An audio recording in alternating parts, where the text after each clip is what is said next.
سەرەتایی خۆسەلماندنی ڕێوان دەستی پێکرد و ئیتر کاتیەوەی هاتبوو کە بەشداری لە چالاکی و فێستیڤاڵە هونەریەکانی مناڵان لە دەرەوەی خوێندنگەکەی بکات.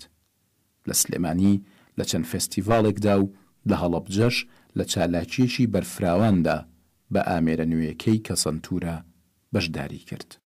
ڕێوان بعد ئیمڕۆژیش کە هات لە نزیکەوە بۆ من سنتوریدا لێ وەک شتێ 3 ساڵ و نیمە کارەکەیت 3 ساڵ و نیمە کارەکە فرە خاص بوو. من ئارەزوی موفەقیەتەکەم و ئینشاءڵڵا لە ئایەندا هونەرمەندێ گەورە بیت و موفەق بی لە زەندگیتە.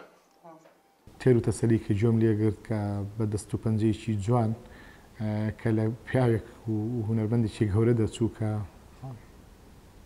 ئەیژەنی لە ناخۆ زۆر خۆشحاڵ بووم، هێزگار خۆشحاڵ بووم بۆی کە کەسێک وەکو برازایکی خۆم یا کەسێکی ئازیز و مناڵێکی کورد بەم شێوەی دەژەنێ جێگەی خۆشحاڵیمانە بەڕاستی و شتوانین بڵین جێگەی شانازی خێزانەکەی.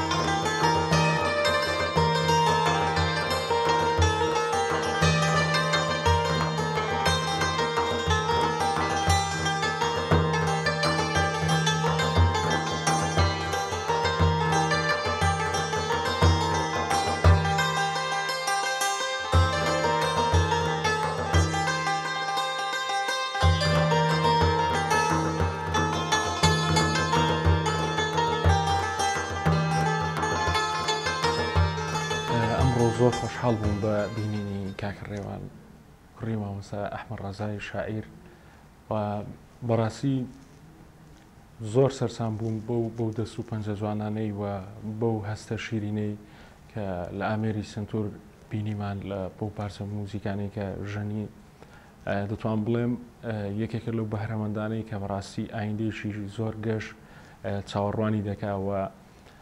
دڵنیام لە داهاتوودا دەبێتە یەکێک لە هونەرمەندە هەرە سەرکەوتوەکانی بواری موزیک و بە تایبەتیش بواری ژەنینی ئامێری سنتور.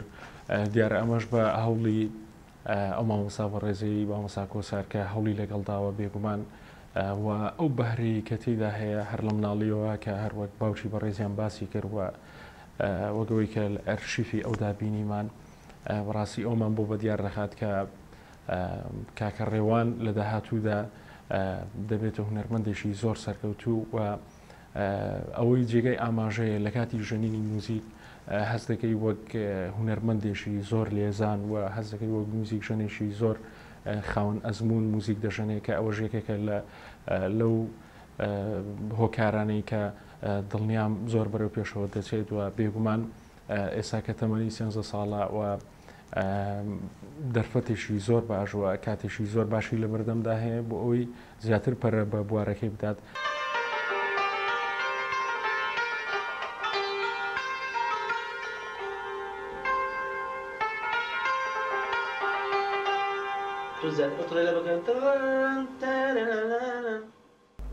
ناسینی من بۆ کاکە ڕێوان 3 ساڵ لەمەوبەرە من بەهۆی بەڕێز باوکیەوە کاکە هەمەڕەزا چوومە ماڵیان بینیم مناڵێکی بەهرەمەند لە ماڵ دانیشتەوە سنتور ئەسفەکە زۆر خۆشحاڵ بووم. بەڕاستی پێم نەزانی بوو کە باسییان کرد کە ئەمە مامۆستایەکی هەیە و ئەچێ بۆ ساڵێکە ئەسفەکە، بەڵام مستەوای ئەو مناڵم بینی مستەواکی زۆر باشی هەبوو.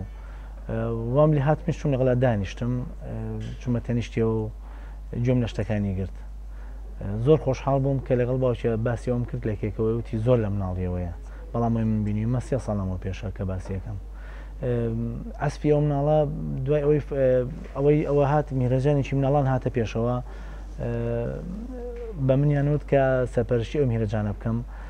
منش بەڕاستی کەسی وام نەدۆزیەوە کەشتی فۆلکلۆری ئامێر بژانێت تەنها دوو مناڵم دۆزیەوە، هیچیان زەربی لێ یەکیان دەف ئەمیشماندانا بە سنتور تقریبا 6 مادە 5 مادە عەزف کرد بە تەنیا حتا لە مادەکانە وای ئەمنیشت لەبەر بشتی لۆڕی لێیە من زۆر خۆشحاڵم طبعاان میرەجانەکە زۆر سەرکەوتو بوو لەو مناڵە بەهرەمەندانە ئەمیشە بوو لەوانی کە بەڕاستی فەخری پێواکرێت کە لە کوردستان و لە شاری سلێمانیە مناڵێک بە فترێکی زۆر کەم بتوانێت ئەو عەزفە بکات.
بڕواایەکی زۆری بە خۆی پیا کردووە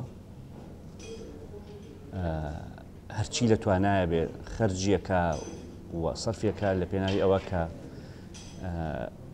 بەهرەکەی باشتر بە پێستر بەهێزتر بکە. من لە چەندین مناسبەتە جۆم لێ بووە کە ئامێری سنتوری ژەنیوە لە ماڵی خۆیان بەڕاستی بەهرەیەکی ناوازەی تیا دەبینمەوە.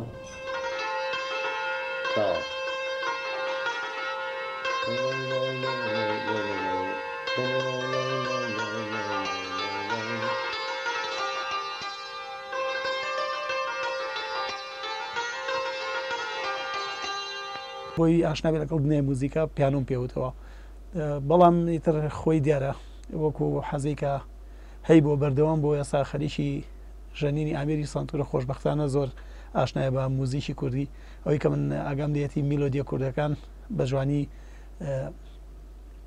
جوانی ئەژەنێت هەموو میلۆدیەکانی لەبەرە خۆشیشە مناڵێک لەو تەمەنەیە ئەوە ئاشنابێ بە میلۆدیە کوردیەکان و ئەوە کەلتوری خۆی بناسێ بەڕاستی دڵخۆشکەرەوە. ئەم ڕۆژەک و ئامێرژەنێکی سنتور هاتۆتەوە لامان کە یەکەم جار دانیشتم و بە تایبەتی لەو ئاوازە جوانانەی لیاکە سەردەمانێک ئێمە لە تێپی مۆسیقای سلێمانیدا بۆ هونەرمەندەکان ئەمانژەن دەست و پەنجەیەکی پاک و ڕەنگینی پێوەیە بەهرێکی جوان لەو دەست و پەنجانە هەیە کە ئومێدەوارم مامۆستاکەی مامۆستا کۆسار بتوانێت ڕێنمایشی جوان و تەندروستی بکە بۆی کە بێتە ئەندامێکی زۆر بە سوود و بەکەڵ چ هونەری کوردی کەڵکی لێوەرگێ چ میلەتەکەی کەڵکی لێوەربگرێ. بەرحاڵ ئەمڕۆیمە لەگەڵم مناڵە بەهرەمەندە کاکە ڕێوان ئەحمەد گفتوگویەکەی بزانین کاکە ڕێوان چۆن ماڵەوە پشتگیریەکەن چۆن لە قوتابخانە چۆن نتوانێت زیاتر بەهرە بدا بە کارەکەی. کاکە ڕێوان بەخێر بێی. زۆر سپاس. بەخێر بێی کاکە ڕێوان. من حەزەکەم پێشەوەی تری قسە بکە شتێک عەسف بکە بۆی هەم ئێمە گوێمان لێ بێ هەم بینەران توانی کاکە ڕێوان؟ بەڵاش.